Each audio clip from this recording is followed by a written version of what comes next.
A military man who saw some of the same information has come out of the closet. His name is Randall Terpstra. Ah. He's going to stand up right beside me and tell what he knows, and I've got about 5 minutes on tape here. We talked for about an hour on the telephone today. I have about 5 minutes on tape here I'd like to play for you, and it's just a sampling of what this man is going to be saying. Okay, can you give us a little preview of what we can expect? Yeah. Are you ready? Yeah. Okay, here we go. To a point where I came across something that startled me a little.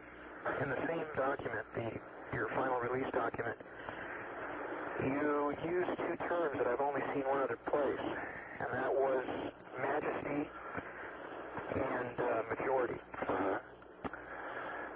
When I was in the Navy, I was a radioman. And in the mid-'70s, the year escapes me at the moment because it's been a long time. I've only had your paper since last night. I see. And I was involved in the joint Apollo-Soyuz moonshot. I was an onboard crypto operator, which basically meant that all message traffic of a certain nature, which was referred to as SPCAT or special category, was offline encrypted. During the Apollo-Soyuz shot, we established what was referred to as a termination with an unknown location. That location identified itself only as majority control. Okay. All of the message traffic that we sent to and from this location was offline encrypted, which was rather odd because, first, let me explain it. When, at least in the Navy, when you send a SPCAT or special category message, you go into what's called a clean environment. The message is drafted by the originator on a piece of paper. That piece of paper is brought directly to a designated SPCAT operator, somebody who has a SPCAT or higher clearance, who enters that in the teletype machine on a paper tape with the holes punched in it, the transmission. At that point, the SPCAT operator goes onto the circuit, notifies the other end that he has SPCAT traffic to transmit. The other end, an authorized SPCAT operator has to come on the circuit at the other end. He has to identify himself back to you with his SPCAT code number, his name, and service number. Now, to me, at this particular moment in time and space, this would be the middle 70s, that was probably the most insulated means of transmitting information point to point in the military, because you knew who wrote the message, who had seen it to transmit, who had received it, all the way to its ultimate destination. Well, in this particular case, all of the message traffic was being handed to me, and I was instructed to encode it through a machine called a KL-47, which takes standard text material and turns it out into 5-letter blocks, random characters. And the origination, there were 5 of us on board the USS Mount Whitney, and the 5 of us were SPCAT operators. We were in a revolving shift all during the Apollo-Soyuz mission. We were put into a controlled environment. It was a room with a teletype and a cot in it. And we were told to maintain the term circuit to majority control. Every hour, a Mr. Logan from NASA would come down to the room, punch in, because they had a cipher lock on the door. He would look at any message traffic that came in, and then we would burn it right in the room. He would draft his replies, which I would enter on the KL-47, take the tape, transmit it, and then he would burn the outgoing messages as well. I don't remember a lot of what was sent because it was very, very busy times. We had so many civilians on board the ship that it was an incredible amount of work going on. I can imagine. I do know that hourly we received a report from majority control that were headed. Now this is after I've decoded it. The heading was always Majesty Advisories. Over and over and over again. Now after doing this, I was on for 4 hours and then off for 4 and then on for 4, and we did a rollover like that for the whole Apollo-Soyuz mission. The other thing that I saw that tripped me off a little bit was the term IACs. Identified Alien Craft. They never spelled out the acronym. It was always just IACs. Fantastic. It was recurring through all of this message traffic that I was sending. Randy, you are a godsend. Where have you been hiding all these years? Well, it's how I came about getting your document is a long story as well. But when I read through it, it was just like a flood floodgate opened up, and all these memories kept coming back. Right.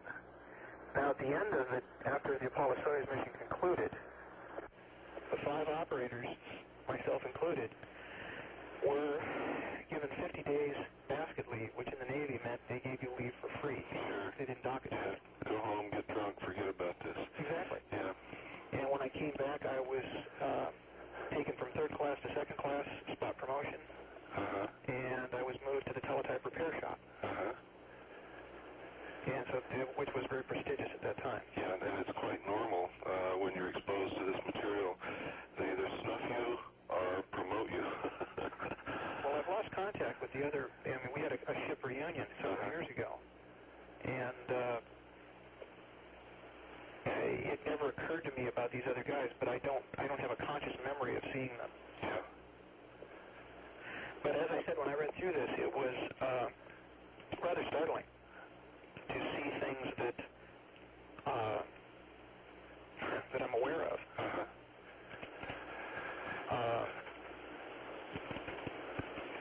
I'm really interested in that missing page, actually. Yeah. Was there anything else that you can remember that?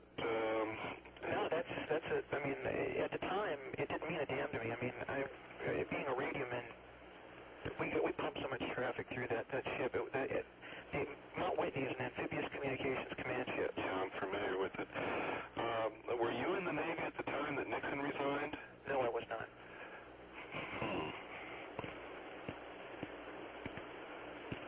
I was acting as a consultant to a company that was doing work for the U.S. Marine Corps, though. Were you in communications at that time? Yes, I was. Do you remember a message that came to military commands? Let me see if I can remember the exact words. I believe that the message said, you were instructed to no longer accept direct orders from the White House. Right. Actually, they didn't use the term White House, they used the term Top Hat. Top Hat. I remember White House in the one that I saw. I was aboard the Oriskany when I saw this.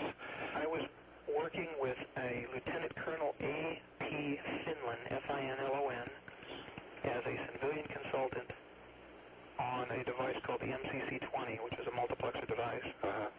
His name was Finlon or F-I-N-L-O-N. Okay. And he was the recipient of the message. He was the S3 operations director for the 6th Marine Amphibious Brigade. You get that, Billy? We got it all, Bill Cooper. We got it all. I mean, I don't know exactly. Maybe you can break it down for us. Well, what were we actually listening to? What this man is he was a man assigned to a communications command ship during the Apollo-Soyuz launch. Right. And he received magic-coded information from Majority Control and from the Apollo-Soyuz mission to Majority Control. Right. And also relayed Majesty advisories to the White House. Majesty advisories are advisory messages that go to the President. The code word in the alien-connected projects for the President is Majesty. I see. In other words, you'll see in my document. Okay, so what they were dealing with was information on alien aircraft. Right. Okay. He also saw in these messages the term IAC, which means Identified Alien Craft. Right. He also said that he saw the same copy of the message that I did, of the telling the 5 days before Nixon resigned, instructing all military commanders not to accept any more orders from the White House. And what does that mean exactly? Pardon? In other words, because of his resignation pending? His resignation was forced. If you read but I'm saying, government, I explained the whole thing. All right. So in other words, because they knew he was no longer going to be in charge. Is that what you're saying? No, it was to force him to resign. Oh, that forced him by not... He no longer had control of the military. I see.